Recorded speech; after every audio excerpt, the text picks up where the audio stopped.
In this video, I'm going to do a BiggerPockets style deal deep dive into my 4-family investment property. Hey friends, welcome back to the channel. If you're new here, my name is Sunny and I'm a real estate investor based in Northeast New Jersey. On this channel, I share my investing experience in an effort to help you start or grow your rental real estate portfolio. Today, I want to take a page out of the BiggerPockets podcast and do a deal deep dive on my very first BRRRR property.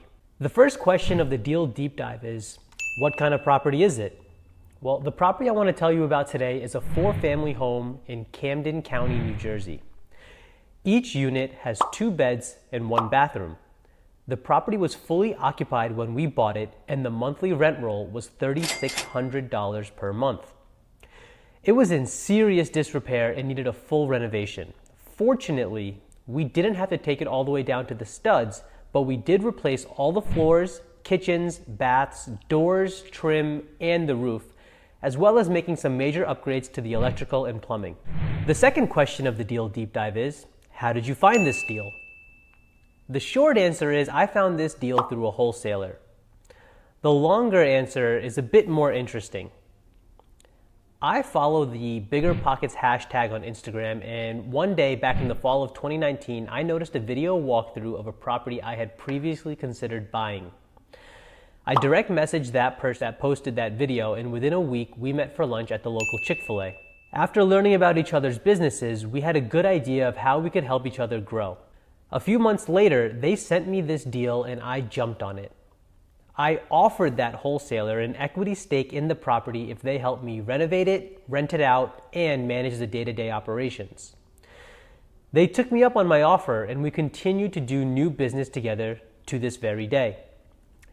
The third question of the deal deep dive is, how did you negotiate the deal? This property was originally presented to me by my wholesaler partner as an off-market deal for $310,000. I ended up buying it for $240,000. That $70,000 discount happened in 2 parts. The first part was getting rid of the $20,000 assignment fee by offering the wholesaler a 25% equity stake in the property for helping me turn the asset around and ultimately manage the day-to-day. The second part was a $50,000 seller concession after the inspection report came back.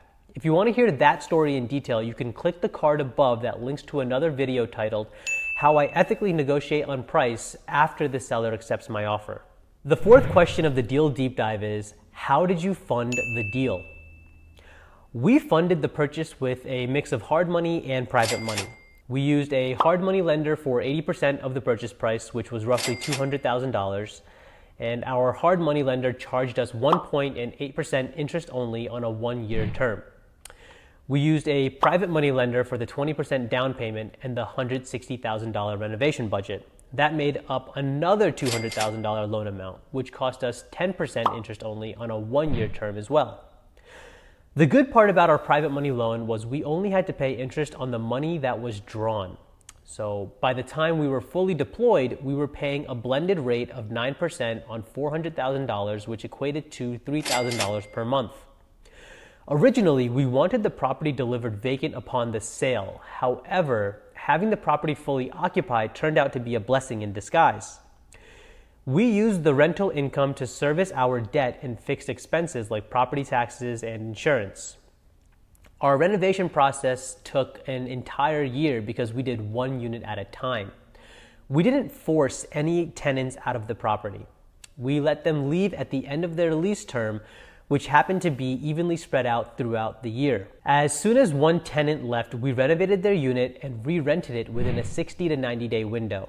We never had more than 1 vacant unit at a time. The fifth question of the deal deep dive is, what was the outcome, or what did you end up doing with the property? Going into this deal, our main priority was to complete a traditional BRRRR. And that is exactly what we did. We found a DSCR lender willing to lend 75% of the appraised value at 4.25% fixed over 30 years. If you want me to introduce you to my lender, click the link in the description down below. When we originally bought the property, we didn't have any sold comps to rely on, so we conservatively estimated our ARV to be $500,000 based on a few duplexes that recently sold in the area. However, a few months into the project, a perfect comp sold for $600K, so we were able to get appraised for $589,000. If you want to hear this story in more detail, click the card above that links to another video titled How to Add $189,000 of Value to Your Very First BRRRR Investment Property, No Experience Required. Anyway, we did a cash out refinance for 75% of the appraised value and took a new loan for $441K. A little more than $400K of that went to pay off our hard and private money lenders. We spent about $15K between closing costs and prepaids on the refi, and the rest of the money we kept in the business account as an emergency fund. Personally, I like to keep 6 months of mortgage payments in the bank. I think that's a healthy amount of reserves that can weather practically any storm. When it's all said and done, we now have a cash flowing asset with none of our own money in the deal. For context, our total monthly rent roll is $52.95 and our PT payment is $3,300 per month. That leaves roughly $2,000 per month to cover all expenses. Here are our major expenses. The property manager takes 4% of the gross collected rent, which is roughly $210 per month. We budget 8% for vacancy, which is roughly $425 per month. And since we did a full renovation, we budget 10% per year for CapEx and repairs and maintenance, which is roughly $530 per month. After paying all expenses and debts, we expect our cash flow to be $835 per month or $10,000 per year. The final question of the deal deep dive is, what were the major lessons learned? I had 2 major lessons from this investment. The first lesson is leverage. From labor to capital, I tried to use as much leverage as I possibly could on this deal, and it completely paid off. In terms of labor, I went to visit this property once before buying it in the fall of 2019, and I haven't seen it since then, and I don't plan on ever seeing it again. I partnered with someone who not only has experience as a project manager for renovations, but also has experience as a property manager for day-to-day operations. Owning this property is now a completely passive activity for me, and I will probably spend less than 12 hours per year making decisions for this property until I decide to sell it.